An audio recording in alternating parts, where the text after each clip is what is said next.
If ever you're hired, ano yung next? Next na mangyayari is it's either you or si client yung most likely si client yung magse-schedule ng onboarding call. So onboarding is yung parang i-welcome ka na nila sa company or sa team. Kapag onboarding, dito ka mag-ask ng clarifications or ano yung mga expectations. So if you have questions ganyan, you can do this sa onboarding call. Kapag tayo kasi ang nag-apply, sila yung magse-set ng ganito. Pero kapag as a freelancer naman na ikaw talaga yung maghahanap ng client, tapos kapag nagbayad na si client, nagperma na ng contract, ikaw yung mag-schedule ng onboarding call. Tapos sa onboarding, ikaw yung magdadala ng call. So, ikaw yung, for example, sa SMM, ikaw yung magsasend ng welcome packet, mga pag-uusapan nyo doon yung access sa mga necessary tool, sasabihin mo kay client kung ano yung mga kailangan mo from her or him. Sasabihin mo sa kanya kung ano yung mga isasend mo din sa kanya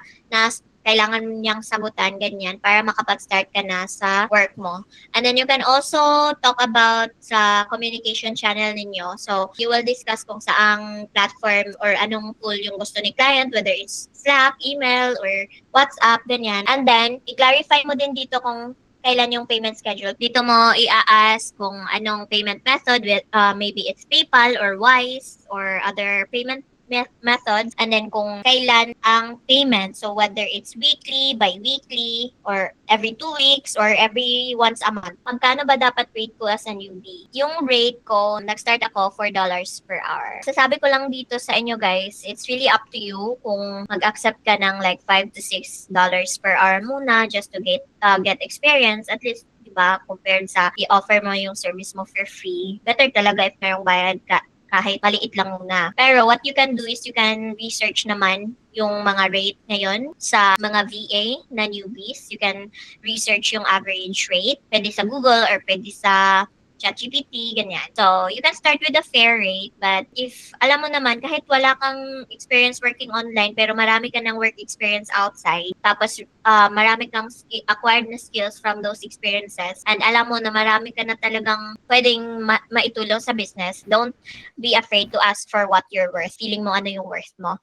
And then you can charge, pwede yung hourly per hour or yung fixed na project rate. Pero nung nag-start ako, hourly pa rin. Hourly naman ako, pero until now, meron pa rin akong hourly naman. Yung mga tips ko naman for working with clients ng matagal, basta tip ko lang is maging proactive kayo, mag-communicate kayo ng clear, hindi yung pabibo, pero magpabibo kayo, pero from start to finish, ganun, para lang talaga, when you have your first client, alagaan nyo talaga yun. Kasi if you want to work with them long term, it's better na mag-build na kayo ng magandang relationship with them. Tapos, do everything that you have to do para gumaan yung buhay nila, kasi yun naman yung reason kung bakit ka i-hire. Look for ways to help them before they even ask. So, ayun nga, proactiveness. If you find something na merong problem doon sa business nila, and then alam mo naman kung paano solusyonan, or you can actually suggest or provide suggestions, guys. Don't be afraid to provide suggestions, ganyan-ganyan, kasi they will appreciate it. The right clients will appreciate that. Next naman is you can ask for feedback para makapag-learn ka, makapag-improve based on their feedback. Kapag naman may feedback yung client, don't take it seriously kasi it's not about you. Gusto lang talaga nila na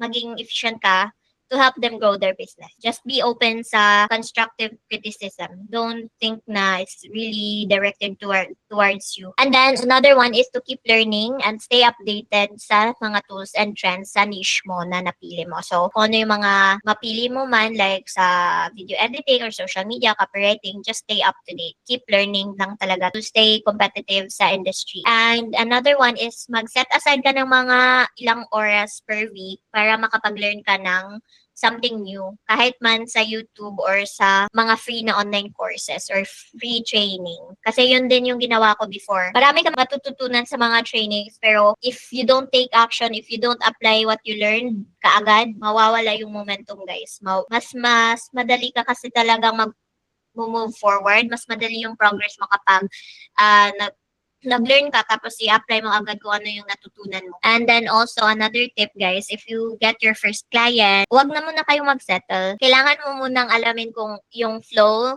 or yung workload mo, yung schedule mo dun sa first client mo. And then, once na okay na yung flow, okay na yung schedule mo, start looking for an extra client kasi we never know kung ano yung mangyayari na tomorrow, the next week, ganyan.